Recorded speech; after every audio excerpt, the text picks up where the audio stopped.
हमारे वरिष्ठ मध्य पूर्व संवाददाता एरियल ओसरान और हमारे सुरक्षा विश्लेषक जोनाथन रेगेव, आप दोनों का स्वागत है। चलिए एरियल, आपसे शुरू करते हैं। यहाँ आरजीसी क्या कह रहे हैं? क्या वे इसे अभी शामिल कर रहे हैं या इजराइल को दक्षिण लेबनान को निशाना बनाने से रोकने की नई शर्त रख रहे हैं? हाँ, उनका कहना है कि जहां तक उनका सवाल है, उन्होंने बेरूत में इजराइल के हमले का जवाब दे दिया है और जहां तक उनका सवाल है, उनका सैन्य अभियान अब खत्म हो चुका है। अगर इजराइल हमले जारी रखता है, जिसमें दक्षिणी लेबनान भी है, तो अब वे ईरान नहीं, लेबनान पर हमलों की बात कर रहे हैं। उन्होंने कहा कि अगर इजराइल अपने हमले जारी रखता है, तो ईरानियों के अनुसार इजराइल को हर जगह, जिसमें दक्षिणी लेबनान भी शामिल है, अपनी गोलीबारी रोकनी होगी। अगर इजराइल वहां हमले करता है तो प्रतिक्रिया और भी कड़ी होगी। अब हम कह सकते हैं कि लेबनान में ऐसी रिपोर्टें हैं कि इजराइल ने दक्षिणी लेबनान के टायर शहर में हमले किए हैं।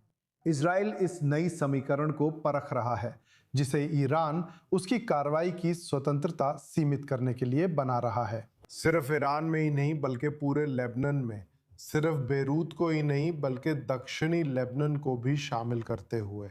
तो जो हम यहाँ देख रहे हैं वो ये है कि ईरान, उनकी नज़र में ये दौर खत्म हो चुका है और वे ये संकेत देने की कोशिश कर रहे हैं कि वही हैं जो गति तय कर रहे हैं। इजराइल की तरफ से अभी दक्षिणी लेबनान में हमला करना कुछ और ही साबित करता है। जोनाथन, क्या इजराइल सच में ऐसा समीकरण स्वीकार करेगा? नहीं, ये इसे स्वीकार नहीं कर सकता, क्योंकि सबसे पहली बात ये इस तथ्य को स्वीकार नहीं कर सकता कि ईरान ही असली फैसले ले रहा है। ये पहले से ही, इससे पहले भी स्थिति पहले से ही कठिन है। यहाँ तक कि पिछली स्थिति भी इजराइल के लिए स्वीकार नहीं थी। इजराइल ने कहा इसे आजमा कर देखो। ताकिया पर हमला करना, यहाँ तक कि ये समझते हुए भी कि इससे ईरान की ओर से हमला हो सकता है, इजराइल कह रहा है कि ये अस्वीकार्य है। जहाँ तक इजराइल का सवाल है, ये पूरी स्थिति सब कुछ कई कदम पीछे ले जा रही है। चलिए देखते हैं कि पिछले 2 सालों में क्या हुआ। इजराइल ने पूरे लेबनान में दाही इलाके में कई हमले किए, नसरल्ला को मार डाला, पूरी बी प्रो ऑपरेशन, सब कुछ लेबनान के हर हिस्से में, बेरूत में हुआ, लेकिन ईरान चुप रहा। फ्रंट्स एकीकृत नहीं हुए थे और अब है, और ये एक उपलब्धि है, ये ईरान की उपलब्धि है, क्योंकि अभी के लिए कम से कम बेरूत फ्रंट और ईरानी फ्रंट जुड़े हुए हैं, और यमनी मोर्चा भी। आज सुबह तेल अवीव क्षेत्र में जो पहली सायरन बजी, वो ईरान से आए मिसाइल के कारण थी। इसलिए ईरान इन सभी मोर्चों को एकजुट करने में सफल रहा है। और अगर शायद बेरूत के दहिए मोहल्ले को हमले के मामले में कुछ खास माना जा सकता है, तो इजराइल उस नए फॉर्मूले को स्वीकार नहीं कर सकता जिसमें कहा जाए कि वो दक्षिणी लेबनान में हमला नहीं कर सकता। आगे क्या होगा? गाजा, वेस्ट बैंक, लेबनान से, सीरिया से सभी सेनाओं को वापस बुलाना, ये वे चीजें हैं जो इजरायली सुरक्षा के लिए आवश्यक हैं। और मानने की कोई वजह नहीं कि अगर आप अभी ईरानी शर्त मान लें तो भविष्य में और शर्तें नहीं झेलनी पड़ेंगी।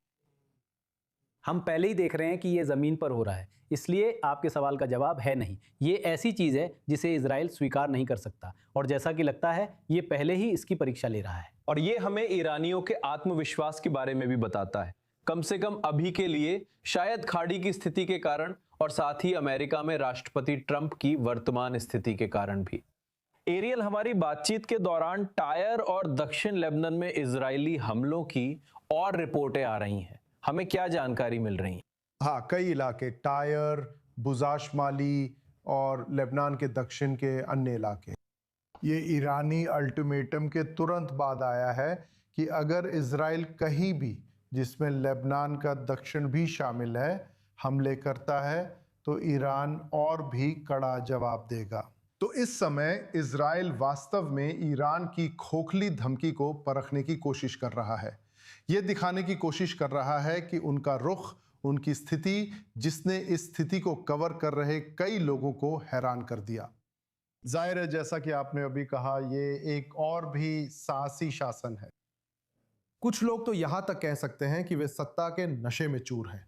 ऐसा महसूस कर रहे हैं कि उनके पास बढ़त है, कि वे इन दौरों के बाद इसमें रणनीतिक विजेता है। सवाल यह है कि अब वे इन दोनों मोर्चों को या शायद भविष्य में अन्य मोर्चों को क्यों जोड़ रहे हैं। लेकिन उस समय जब इजराइल ने नसरल्ला को मार दिया था तो उन्होंने जवाब देने की भी जहमत नहीं उठाई, कम से कम तुरंत तो बिल्कुल नहीं। क्योंकि उस समय उनके पास सुप्रीम लीडर अली खामेनी के रूप में रणनीतिक धैर्य था। अभी हम एक नई छोटी सोच वाली सरकार देख रहे हैं जो ट्रिगर पे जल्दी हाथ डालने वाली है।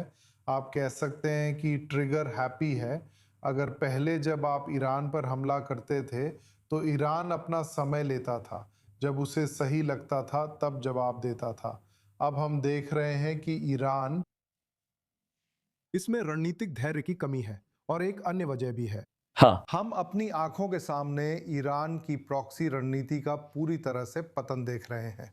वो आग की घेराबंदी जिसे ईरान ने इजराइल के चारों ओर अरब प्रॉक्सी के जरिए इजराइल पर हमला करवाकर बनानी चाहिए थी ताकि ईरान खुद लड़ाई से बाहर रहे, जो हम अभी देख रहे हैं वो इसका बिल्कुल उल्टा है। प्रॉक्सी ईरान के लिए लड़ने के बजाय अब ईरान अपने प्रॉक्सी के लिए लड़ रहा है। ईरान जानता है कि अगर वो हिजबुल्लाह के पक्ष में अपना पूरा समर्थन नहीं देता और उसे उसके हाल पर छोड़ देता है तो उसका अंजाम भी हमास जैसा ही होगा, जो अब इस प्रॉक्सी रणनीति में लगभग कोई मायने नहीं रखता। और इसलिए ईरान भले ही वो ताकत दिखाने की कोशिश कर रहा है और खुद को मजबूत स्थिति में महसूस करता है, असल में वो अपने प्रॉक्सी संगठनों की क्षमताओं को बचाने की कोशिश कर रहा है। और अब प्रॉक्सी संगठनों के ईरान की रक्षा करने के बजाय ईरान अपने प्रॉक्सी संगठनों की रक्षा कर रहा है।